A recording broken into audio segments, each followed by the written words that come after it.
Beauly Priory in Inverness-shire was established in 1230 by French monks known as the Valescolian order, with their patrons being the local Bissett family, headed up by John Bissett. Living by strict rules, only the prior was allowed to leave the priory and go into the world outside its walls.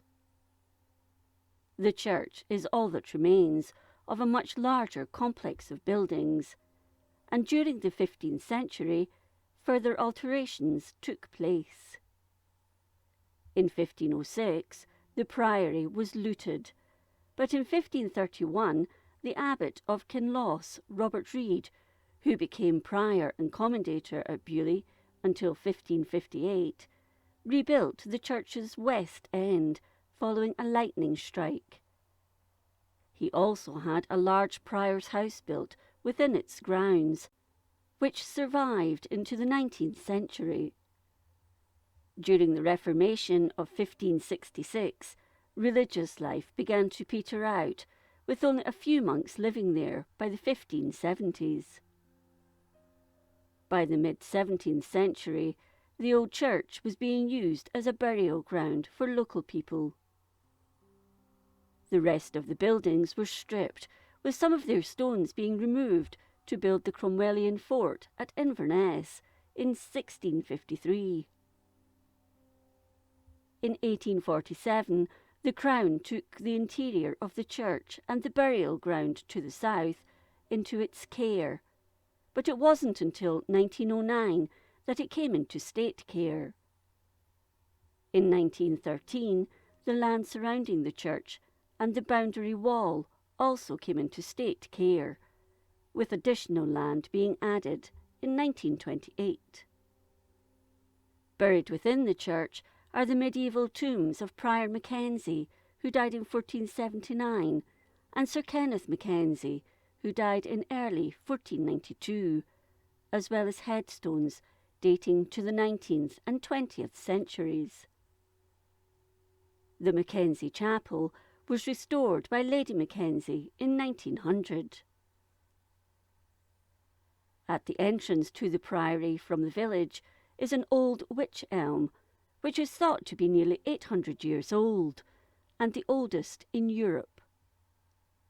However, the old tree has succumbed to Dutch elm disease, and the buds seen in 2021 are thought to have been its last.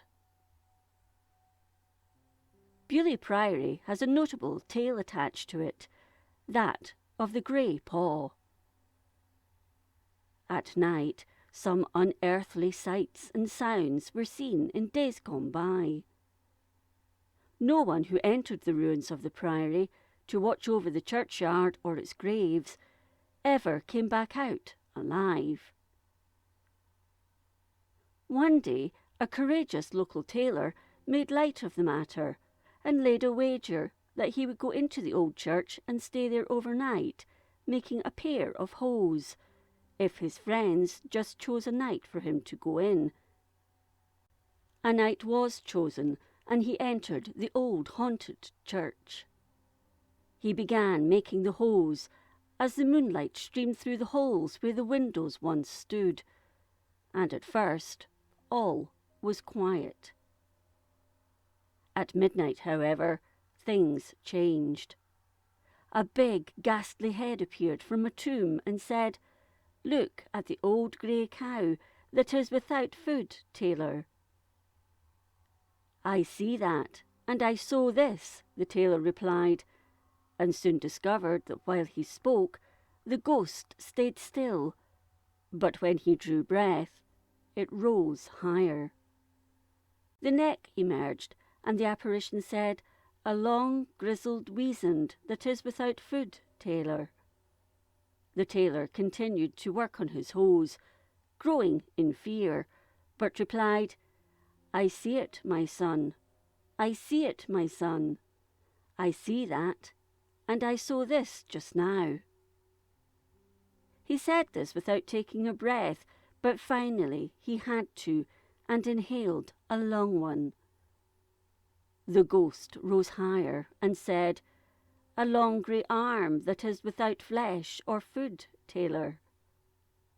The trembling tailor continued with his work, and answered, I see it, my son, I see it, my son.